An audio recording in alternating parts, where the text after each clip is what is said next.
Seluruh kegiatan kemasyarakatan Sisi Indonesia yang didanai oleh Citi Foundation. Citi Peka berfokus pada program pemberdayaan dan penghargaan terhadap pengusaha dan lembaga keuangan mikro, peningkatan kemampuan kewirausahaan muda serta pembangunan kapasitas keuangan bagi anak usia sekolah, petani dan wanita usia matang di wilayah operasional Citi Indonesia. Itu secara garis besar mengenai Sisi PK itu apa. Dan selanjutnya juga saya akan bacakan sedikit mengenai YCAP Foundation.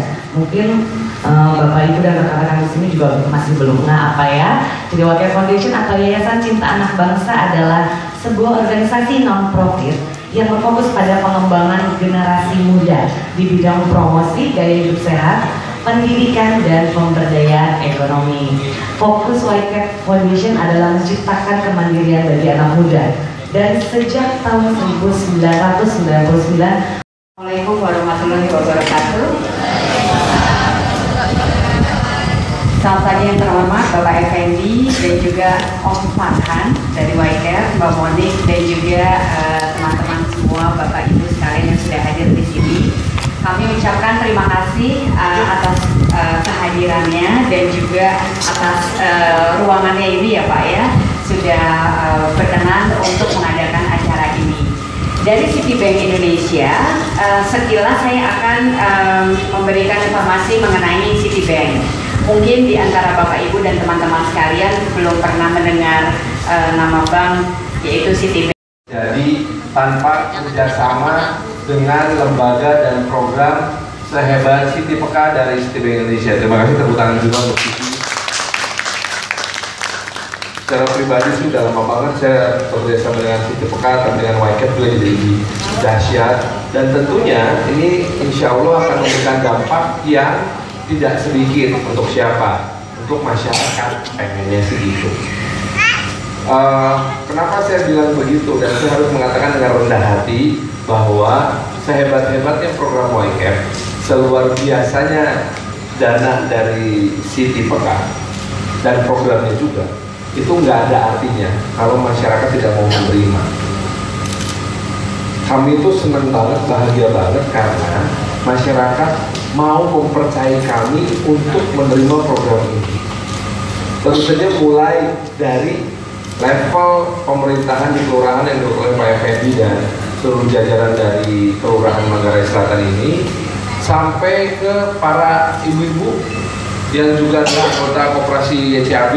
Terima kasih ya Bu, sudah datang percaya sama kita. Berkat ibu-ibu mau menerima pinjaman dari kita, mengelola dengan baik. Untungnya itu jadi rumah belajar di depan sini Bu. Itu kan semua berkat ibu-ibu. Hebatnya, coba tepuk tangan untuk ibu-ibu. Nah, yang juga tidak kalah hebatnya adalah anak-anaknya. Anak-anaknya mau belajar. Coba bayangin kalau anak-anak kita semua bandel nggak mau belajar, pusing nggak kita? Pusing. Nah itu sebabnya hadir juga di sini beberapa anak dari rumah belajar kita dan juga anak dari sekolah lain lihat di sini ya. Nah, kenapa anak-anak jadi penting? Karena apa yang dilakukan oleh YCAB dan Citi Peka ini adalah bukan sekedar ngajarin kegiatan, sekedar kegiatan CSR supaya kelihatan di koran gitu. Ya, oke. Terus ya, air minumnya dihabisin juga, terus masukin ke dalam kotaknya. Si air minumnya udah dihancurin tuh gelasnya, masukin dalam kotaknya, simpen. Jangan ditinggalin di sini, bawa kemanapun Anda pergi, lalu buang ke tempat yang menurut Anda layak sebagai tempat pembuangan sampah, atau dikumpulin, terus bisa di recycle. Jadi apa aja berkreasi. Pelajar yang tergabung dalam YCAB, di rumah belajarnya YCAB. Pada pagi hari ini saya cukup berbahagia karena kantor kami didatangi oleh tamu-tamu yang berperan penting dalam urusan sosial, termasuk diantaranya adalah Yayasan YCAB Foundation dan Citi Peka. Pada pagi hari saya cermati masalah tagline nyampah itu kuno gitu ya. Itu menurut saya sangat bagus sekali, jadi sejalan dengan visi misi gubernur menciptakan Jakarta modern gitu ya. Kita sudah modern, tapi budaya kita harus disesuaikan dengan modern. Artinya nyampah itu adalah sesuatu yang tidak modern. Artinya kalau kita mau modern sesuai dengan visi misi Jakarta, maka kita harus stop nyampah. Apalagi problema terbesar di DKI Jakarta adalah masalah sampah. 70.000 ton. 7.000 ton per hari itu sampah. Dan ditambah lagi dengan budaya masyarakat Jakarta yang apatis, saya pikir. Apalagi kita sering lihat di jalanan, mungkin banyak orang lihat kalau di lampu merah buka jendela, buang tisu, buang bungkus permen. Apalagi yang sering jadi musuh kita nih, tiap pagi jam 3 pagi itu ada orang-orang yang sering lempar bungkus sampah ke jalanan, ke selokan, dan segala macam. Itu 2014 cukup menjadi perhatian besar bagi kita, terutama di beberapa kelurahan-kelurahan yang ada di Jakarta. Itu menjadi peran yang sangat PR yang sangat besar. Sehingga akhirnya melihat kondisi seperti itu terkait dengan sampah, maka di kelurahan Jatiwangi sekarang ada P3SU, PPSU yang tiap hari jam 7 sampai jam 3 sampai jam 11 mereka keliling di jalanan menguras sampah-sampah yang ada di jalanan, pakai baju kuning, bawa sapu, bawa gerobak sampah, ke gorong-gorong. Itu namanya PPSU. Itu petugas prasarana sarana umum kita. Itu memang produk dari DKI Jakarta, bagian dari inovasi pelayanan pada publik. Nah, petugas-petugas itulah yang setiap hari bekerja membersihkan sampah-sampah masyarakat. Ini kali yang di Manggarai Selatan itu setiap pagi ada petugas badan kali yang menyisir dari Tebet Barat sampai Manggarai. Itu dia jalan mengalirkan sampah-sampah masyarakat sepanjang kali.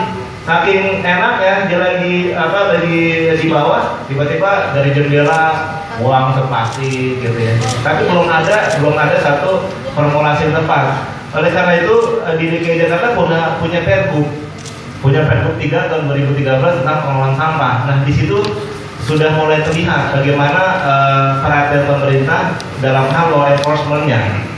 Jadi kalau kita lihat Singapura sebagai fine city, kota yang banyak dendanya, bisa jadi nanti dengan beberapa kreativitas yang nanti kita miliki, kita bisa melakukan sebuah terobosan-terobosan. Kalau di situ nanti ketika ketangkap orang buang sampah sembarangan, itu akan didenda Rp500.000. Namanya operasi tangkap tangan. Nah, kita sedang berusaha untuk mengarahkan seperti itu.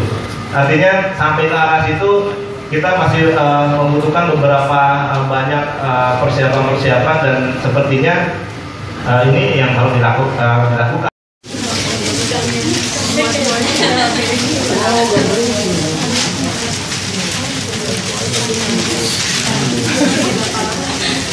Baik, mungkin sudah semua dipotong ya. Mungkin begitu.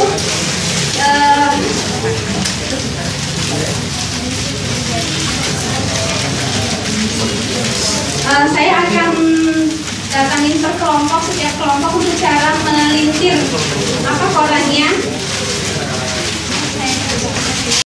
Berbagai macam kompleks, sampah lu, masalah lu, gitu.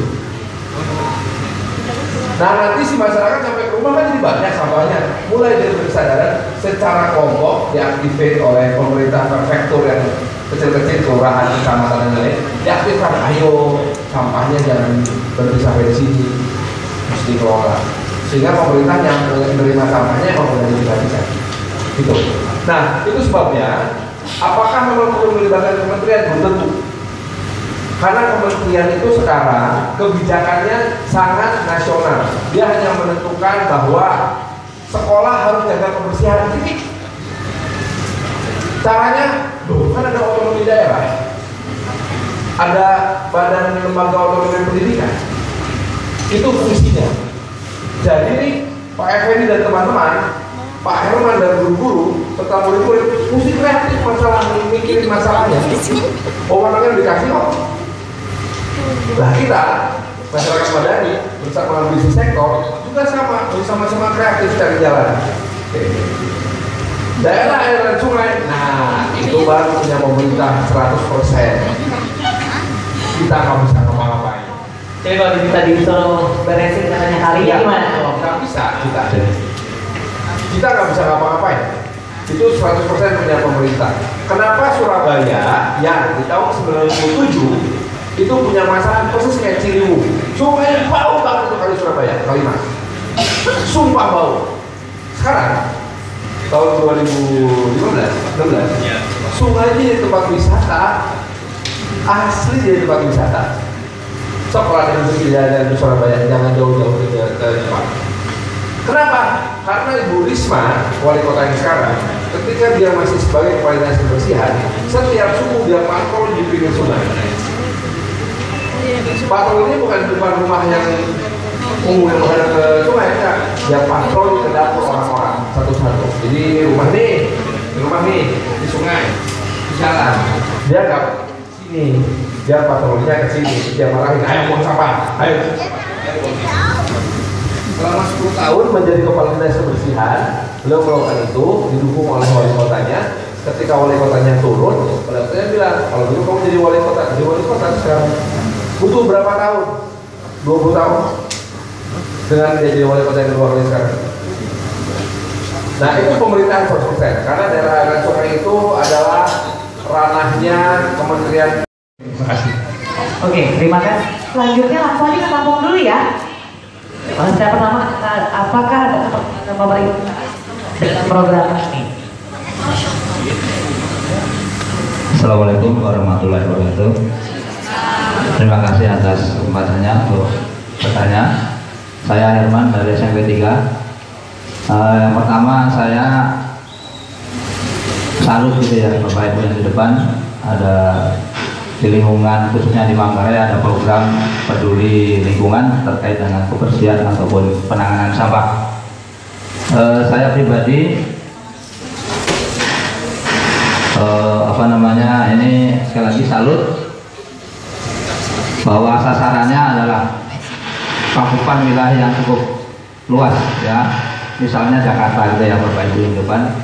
Kami pengalaman dari sekolah, saya juga terima kasih sekolah diundang, berarti dilibatkan karena dan penanganan ini saya kira diawali dari sedini mungkin gitu ya, terutama dari lingkungan-lingkungan.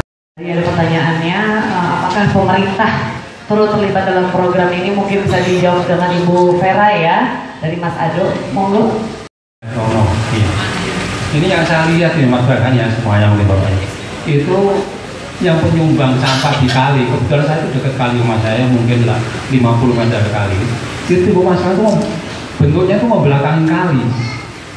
Jadi dulu waktu tahun 80-an itu kan banyak menghadap ke kali. Tapi sekarang bertambahnya penduduk bukan itu. Jadi ditambah sampahnya dibikin itulah ketutup sekali. Jadi buangnya sampah itu banyak langsung belum gitu aja. Mungkin pembenahannya ini ya saya rasa dikembalikan ke semula itu. Itu di tempat saya itu kan dihalangin bambu kali kecil, sudah kecil kan itu besar, tapi kalau udah pagi nyangkut banyak banget itu apa bungkusan sampah di situ. Mungkin bisa pembenahan, mungkin Bapak harus dibenahin aja lah. Jadi yang dulunya menghadap ke kali dikembalikan kayak itu aja kan banyak membalakan kali. Jadi yang penyumbang sampah di kali. Terima kasih.